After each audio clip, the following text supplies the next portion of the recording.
अब तीसरे नंबर पर है ज़कात। ज़कात फ़र्ज़ है क्योंकि अल्लाह रब्बुल इज़्ज़त ने कुरान शरीफ में तकरीबन जब जब नमाज का हुक्म दिया तब तब ज़कात का हुक्म दिया, जब जब नमाज का हुक्म दिया तब तब ज़कात का हुक्म दिया। तो आप जब ज़कात निकालें, अच्छा ज़कात के ताल्लुक़ से पहले एक बात समझ लें कि एक मसला है कि इंसान आज यानी बहुत लोगों में आम है ये बात कि अगर किसी को हम ज़कात दें तो उसे बताना ज़रूरी है ना। आप लोगों ने सुना होगा, ये वही मसले हैं जो पूरा दिन सीरियल देखते रहती हैं औरतें और फिर वो फतवा देती हैं कि किसी को ज़कात दो तो उसको बता दो कि ये ज़कात है, ताकि वो बेचारा लेवे ही नहीं। उसको बता दोगे तुम कि ये ज़कात है तो वो लेगा।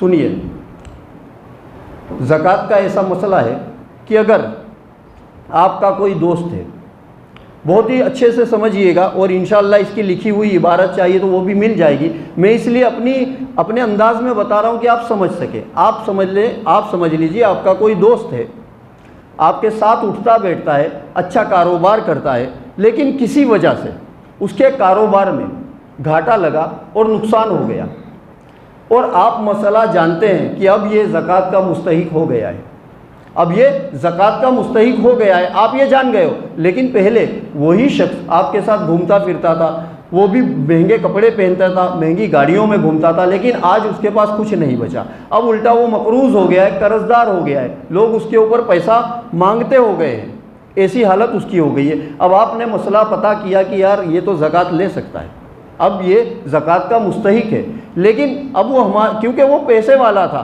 तो अब वो कैसे मांगेगा किसी से, अब वो किस तरह मांगेगा। लेकिन आपको मसला पता है, आप उसके पास अगर गए, अब आप उसको पैसा देने लगे, रमज़ान का महीना है, सभी लोग जानते हैं कि रमज़ान में इंसान ज़कात ही देता है। आप उसको पैसा देने लगे कि लो भाई, बात बहुत अच्छे से समझिएगा, आप उसको पैसा दे रहे हो कि लो भाई बच्चों के लिए कपड़े ले आना, भाभी के लिए ले आना, अपने लिए ले आना।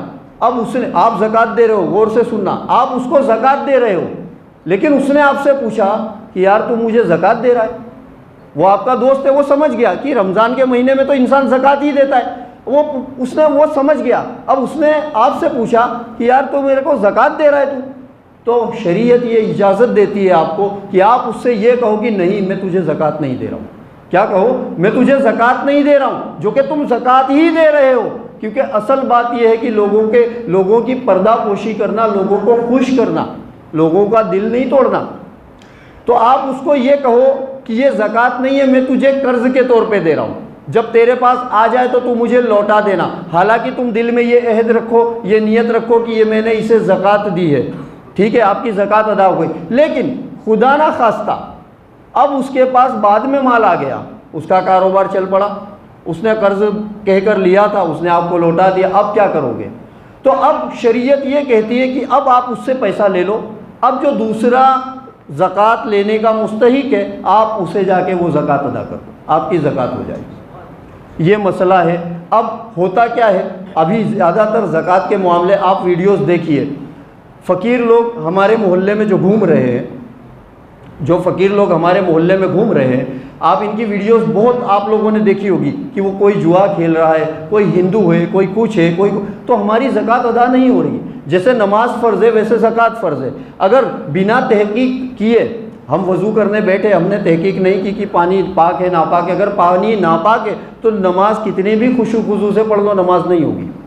तो इसी तरह से आपको ज़कात तहकीक के बिना आप नहीं ले सकते, आपको तहकीक करनी पड़ेगी। कुरान में अल्लाह रब्बुल इज़्ज़त फरमाता है हमने तुम्हारी कमाई में, यह आयत करीमा का मफ़हूम है, अल्लाह रब्बुल इज़्ज़त फरमाता है हमने तुम्हारी कमाई में मिस्कीनों का हिस्सा रखा है। आगे क्या फरमाया कि तुम उन तक ये माल पहुंचा दो। मिस्कीनों से नहीं कहा कि जाओ अमीरों से ले लो, कहा तुम जाओ और उन तक पहुंचा दो। तो जिम्मेदारी अब हमारी है कि हम तहकीक करें कि ये माल का हकदार कौन है।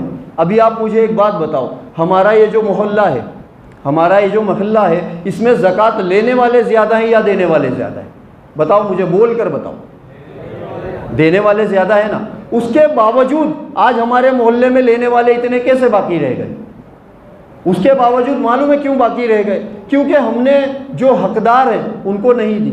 अब होता क्या है, 10,000 रुपये ज़कात निकली तो उसके हम 10 टुकड़े कर देते हैं। 10 टुकड़े करके 10 लोगों को बांट दी, किसी के भी किसी काम में नहीं आई, और उसमें से 8 तो ऐसे होते हैं जिनको हम जानते भी नहीं हैं। तो ऐसा मत कीजिए।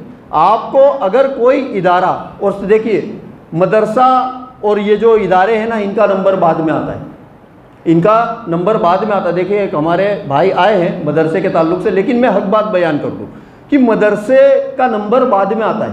पहले आप अपने रिश्तेदारों में देखें, आप अपने रिश्तेदारों में देखें, उसके बाद आप अपने पड़ोसियों में देखें, क्योंकि इनको आप अच्छे से जानते हैं ना। आपके रिश्तेदारों में अगर कोई एक ऐसा है जो उसका मुस्तहिक है, तमाम रिश्तेदार अगर मिलकर उसको ज़कात दे दें तो क्या अगले साल वो ज़कात लेगा, बल्कि वो देने लगेगा, देगा ना। अगर हमने पूरी ज़कात उसको दे दी तो इंशाअल्लाह ज़कात लेने वाला कम हो जाएगा और देने वाला बढ़ जाएगा। तो ये तरीका है इस्लाम में। यानी जब ज़कात का निज़ाम कायम हुआ तो 4 या 5 साल के बाद पूरे मदीने शरीफ में कोई ज़कात लेने वाला नहीं था, जो कि जब इतने पैसे वाले लोग नहीं थे।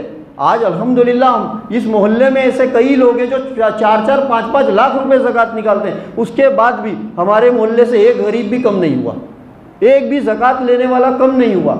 जो ज़कात लेता था वो आज भी ले रहा है। और हमने हमारा निज़ाम वही बनाया हुआ है कि 10,000 निकलेगी तो 10 लोगों को देंगे, जिसमें से 8 अभी जैसे मदरसे वाले लोग आते हैं, मैं किसी के मुखालिफत नहीं कर रहा, जो लेने आते हैं। अगर आप किसी एक मदरसे को जानते हैं, आंखों से देखा हुआ है कि हाँ यहाँ पे पढ़ाई होती है, यहाँ पे काम होता है, तो 10 टुकड़े करने की ज़रूरत ही क्या है, पूरा 10,000 उसको ही दे दो ना। आपको गारंटी मिल रही है कि मेरी ज़कात सही जगह जा रही है, तो फिर आपको 10 जगह देने की क्या ज़रूरत। जिसको हम जानते नहीं हम उसको दे रहे।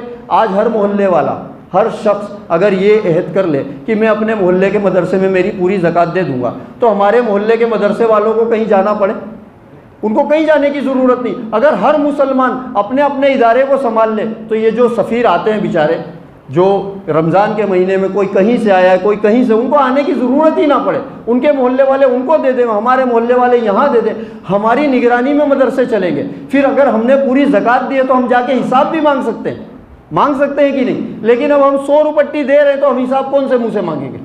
और यही वजह है कि फिर वहाँ पर बेईमानी शुरू होती है, इसी वजह से फिर वहाँ बेईमानियाँ शुरू हो जाती हैं। तो ज़कात और एक मसला भी, जब मैं यहाँ बयान करने से पहले जब मैं यहाँ आया तो एक भाई ने बहुत अच्छा मसला पूछे कि अगर कोई शख्स, जैसे हमारा दोस्त अहबाब है हमारे मोहल्ले में, कोई इंसान अगर ज़कात लेता है, कोई इंसान अगर ज़कात लेता है, तो अगर उसने कोई फंक्शन किया या शादी किया या खाने पीने के लिए दावत की, तो हम उसके यहाँ खाना खा सकते हैं या नहीं, क्योंकि वो तो ज़कात लेता है।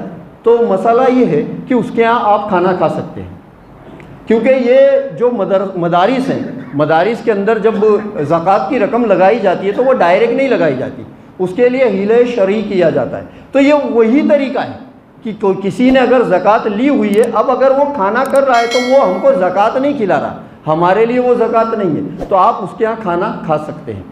तो कहने